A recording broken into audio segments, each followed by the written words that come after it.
Shri Jinto John, ഒറ്റ കാര്യമാണ് ഒരു കാര്യമാണ്. അല്ല, ഇത് ആദ്യ രൂപത്തിൽ തന്നെ ഒരു കൊലപാതകം എന്ന രൂപത്തിൽ കണ്ട കേസല്ല. ഒരു ആത്മഹത്യ അല്ലെങ്കിൽ ഒരു അസ്വാഭാവിക മരണം എന്ന രൂപത്തിൽ എടുത്ത കേസാണ്. അന്വേഷണത്തിന്റെ ഘട്ടം 2ാം ദിവസത്തേക്ക് കടക്കുമ്പോഴാണ് സംശയം ജനിക്കുന്നത്, കൊലപാതകമായി വരുന്നത്. 4-5-ാം ദിവസം പ്രതിയെ പിടിക്കുന്നു. അപ്പൊ അതുകൊണ്ട് ആദ്യ ഘട്ടം മുതൽ പോലീസ് അന്വേഷണത്തിന്റെ ഓരോ ഘട്ടവും പൂർത്തീകരിച്ചിട്ടുണ്ട് എന്ന് തന്നെയാണ് മനസ്സിലാക്കുന്നത്.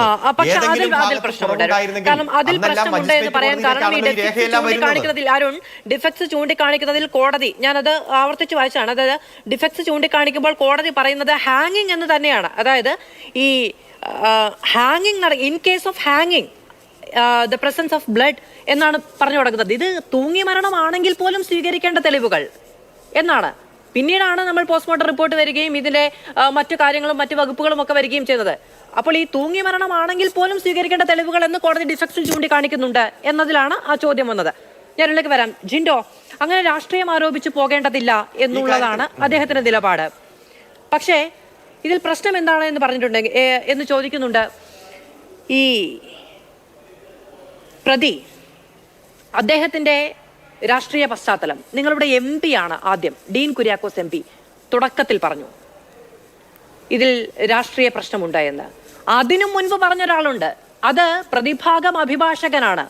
ആകെ ഹാജരാക്കാനുണ്ടായിരുന്ന തെളിവ് DYFI-കാരനാണ് എന്നതല്ലേ എന്ന് ഒരു പ്രതിഭാഗം അഭിഭാഷകൻ കോടതിയുടെ വിധി വന്നപ്പോൾ പറയുന്നത് ഞാൻ ആദ്യം കേൾക്കുകയാണ് കേട്ടോ. ആകെ നിങ്ങൾക്ക് ഹാജരാക്കാനുണ്ടായിരുന്ന തെളിവ് പ്രതി ഒരു DYFI-കാരനാണ് എന്നതല്ലേ എന്നാണ് മാധ്യമങ്ങളോട് പ്രതിഭാഗം ചോദിച്ചപ്പോൾ ആദ്യം രാഷ്ട്രീയം പറഞ്ഞത് പ്രതിഭാഗമാണ്, നിങ്ങൾ പറയുന്നതിന് മുൻപ്. മാധു, ഇതില് അരുൺകുമാർ ഞാൻ രാഷ്ട്രീയം പറഞ്ഞു എന്ന് പറഞ്ഞു. ഞാൻ രാഷ്ട്രീയം പറയൂ അരുൺകുമാറെ. എനിക്കുമുണ്ട് ഒരു 6 വയസ്സായ കുട്ടി. എൻ്റെ കുട്ടി ആൺകുട്ടിയാണെന്നുള്ളൊരു വ്യത്യാസം മാത്രമേ ഉള്ളൂ. ഇതുപോലെയുള്ള കുട്ടികൾക്കൊക്കെ ഈ വിധി വരുമ്പോൾ ഇതിനെതിരെ നടപടി സ്വീകരിക്കേണ്ട ആളുകൾ സ്വീകരിക്കാതെ ഈ പാവപ്പെട്ട മനുഷ്യരുടെ കരച്ചിൽ, ചങ്ക് പൊട്ടിയുള്ള വിലാപങ്ങൾ അത്തരം ബദിരകരണങ്ങളിൽ തട്ടിയിട്ടും കേൾക്കാതെ പോകുമ്പോൾ എന്നെ പോലുള്ള ആളുകൾ ഇടപെടും, സംസാരിക്കും. അത് രാഷ്ട്രീയമാണെന്ന് തോന്നുമെങ്കിൽ അത് താങ്കളുടെ അല്പത്തരമാണ്. ഇനി ഞാൻ ഒരൊറ്റ കാര്യം ചോദിക്കട്ടെ, ഇനി ഞാൻ പറയട്ടെ അരുൺകുമാർ, ഞാൻ പറഞ്ഞു പൂർത്തിയാക്കട്ടെ. ഞാൻ പറയട്ടെ, ഇനി താങ്കൾ ഇടപെടരുത്. താങ്കളുടെ ബഹുമാനം നിലനിർത്തിക്കൊണ്ട് പറയാം, ഇടപെടരുത്. ഞാൻ പറയട്ടെ, എന്നെ പറഞ്ഞു പൂർത്തിയാക്കാൻ സമ്മതിക്കൂ, ആ ഒരു മര്യാദ കാണിക്കൂ. ഞാനൊരു കാര്യം ചോദിക്കട്ടെ, താങ്കൾ ആലുവ കേസിനെ കുറിച്ച് പറഞ്ഞല്ലോ, 100 ദിവസം കൊണ്ട് വിചാരണ നടത്തി തീർപ്പ് കൽപ്പിച്ചു, വിധി പ്രഖ്യാപിച്ചു. അതിന്റെ നേട്ടം ആരാ അവകാശപ്പെട്ടത്? സർക്കാരും ആഭ്യന്തര വകുപ്പും അല്ലേ? അതിന്റെ നേട്ടം അവകാശപ്പെട്ടതാരാ? പോലീസ് ഉദ്യോഗസ്ഥരും പ്രോസിക്യൂഷനും അല്ലേ? നിങ്ങൾ ഗ്രൂപ്പ് ഫോട്ടോ വരെ ഇട്ടല്ലോ, അന്വേഷണ ഉദ്യോഗസ്ഥരുടെ മികവ്, പ്രോസിക്യൂഷന്റെ മികവ് എന്ന്. അപ്പോൾ ഇവിടെ വീഴ്ച പറ്റിയാൽ അത് ആരുടെ വീഴ്ചയാണെന്ന് കൂടി പറയണ്ടേ അരുൺകുമാറെ? അത് സർക്കാരിന്റെ, ആഭ്യന്തര വകുപ്പിന്റെ, പോലീസിന്റെ, പ്രോസിക്യൂഷന്റെ വീഴ്ചയാണ്. ഇനി ഞാനൊരു കാര്യം പറയാം, ഇവിടെ സംശയത്തിന്റെ ആനുകൂല്യവും നീതിയുടെ പരിഗണനയൊക്കെ കൊടുക്കുന്ന പ്രതിക്കാണ്, ആ പാവപ്പെട്ട പെൺകുട്ടിക്കോ അവരുടെ കുടുംബത്തിനോ അല്ല. ഇവിടെ പ്രതി യുദ്ധം ജയിച്ച അർജുനനെ പോലെ പുറത്തു വന്ന് ചാനലുകൾക്ക് ഇന്റർവ്യൂ കൊടുക്കുന്നു. ആ പാവപ്പെട്ട പെൺകുട്ടിയുടെ പേരെന്താണെന്ന് പോലും നമുക്കിന്ന് പറയാൻ പറ്റാത്ത സാഹചര്യം കേരളത്തിലുണ്ട്. അപ്പോൾ ഞങ്ങൾ രാഷ്ട്രീയം പറയും. ഇവിടെ പ്രതിഭാഗം അഭിഭാഷകൻ പറയാ അയാൾ ഒരു DYFI-കാരനായതുകൊണ്ട് മാത്രമാണ് അയാളെ വിരൽ. അങ്ങനെയല്ല, ഞങ്ങൾ കേരളത്തിലെ പോലീസിനും പറയാൻ പാടില്ല. അരുൺകുമാരൻ, ഞാനൊന്ന് ഒന്ന് നിർത്തോ, ഞാനൊന്ന് പറഞ്ഞോട്ടെ, പൂർത്തിയാക്കിക്കോട്ടെ.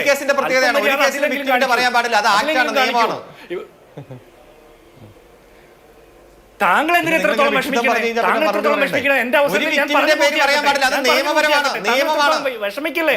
താങ്കൾക്ക് ഈ വിഷമം വണ്ടിപ്പെരിയാറിലെ പെൺകുട്ടിയെ കുറിച്ച് പറഞ്ഞപ്പോ, ആ മരണപ്പെട്ട പിഞ്ചു പെൺകുട്ടിയെ കുറിച്ച് പറഞ്ഞപ്പോ താങ്കൾക്ക് ഉണ്ടായില്ലല്ലോ. ഞാൻ മറുപടി പറയുമ്പോ താങ്കൾ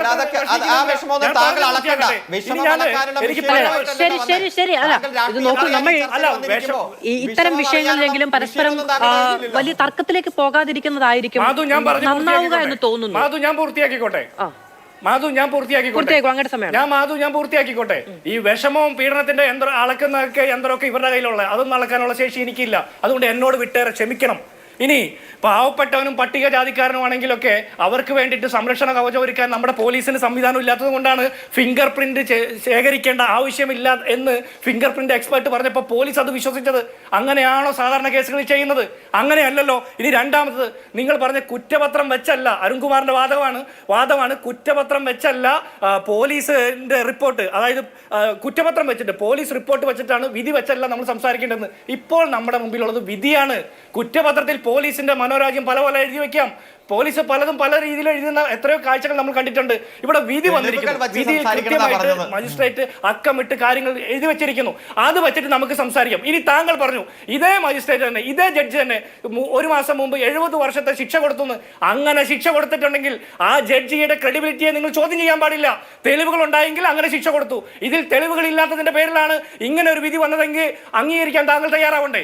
താങ്കൾ തന്നെയാണ് ഈ 2 വാദവും പറയുന്നത്. എനിക്ക് അതിനോട് യോജിപ്പില്ല. ഇനി മാധു പറഞ്ഞൊരു കാര്യമുണ്ട്, ഇവിടെ തൂങ്ങി മരണം എന്നുള്ളത് പ്രഥമ ദൃഷ്ട്യാ കണ്ടതാണ്. അങ്ങനെയുള്ള സാഹചര്യത്തിൽ മലമൂത്ര വിസർജനത്തെ കുറിച്ചുള്ള പരിശോധന നടത്തിയോ? അതിന്റെ സാമ്പിളുകൾ ശേഖരിച്ചോ? ഇല്ല. ഇനി ബാക്കി പോസ്റ്റ്മോർട്ടം റിപ്പോർട്ടിന് ശേഷം സെമൻ സാമ്പിൾ ശേഖരിച്ചതും ബെഡ്ഷീറ്റ് ശേഖരിച്ചതുമായി ബന്ധപ്പെട്ട അത് നടപടിക്രമങ്ങളിലെ വീഴ്ചയെ കുറിച്ചിട്ടൊക്കെ റിപ്പോർട്ടിൽ കൃത്യമായിട്ട് ഈ വിധിന്യായത്തിലുണ്ട്. ഇനി ഉന്നത ഉദ്യോഗസ്ഥൻ, അന്വേഷണ ഉദ്യോഗസ്ഥൻ വന്നോ എന്നുള്ളതിന് ഏതെങ്കിലും പോലീസുകാർ കാക്കിയിട്ട് ആരെങ്കിലും വന്നാൽ പോരാ. അന്വേഷണ ഉദ്യോഗസ്ഥൻ എപ്പോഴാണ് അവിടെ എത്തിയത്? അതിന് ഉത്തരവുണ്ടോ? ഇല്ല. ഇനി മഗസർ ഉണ്ടാക്കിയപ്പോൾ ടവലും കത്തിയും ബെഡ്ഷീറ്റിന്റെ ഒക്കെ കാര്യങ്ങൾ പരാമർശിച്ചിട്ടുണ്ടോ? ഇല്ല. ഇനി സീൽ ചെയ്യാതെയാണ് ഇതെല്ലാം കൊണ്ടുപോയി കോടതി കൊടുത്തത് എന്ന് പറയുമ്പോൾ കൃത്യവിലോപം തന്നെയല്ലേ? കൃത്യമായിട്ട് ഇവരൊക്കെ എന്തിനാ ശമ്പളം വാങ്ങുന്നത്? ഇത്തരത്തിലുള്ള ഒരു വിഷയത്തിൽ ഇവർക്ക് കൃത്യമായിട്ട് ജോലി ചെയ്യാൻ പാടില്ലെങ്കിൽ പിന്നെ ഇവരൊക്കെ ഇത് രാജിവെച്ച് പോകണം.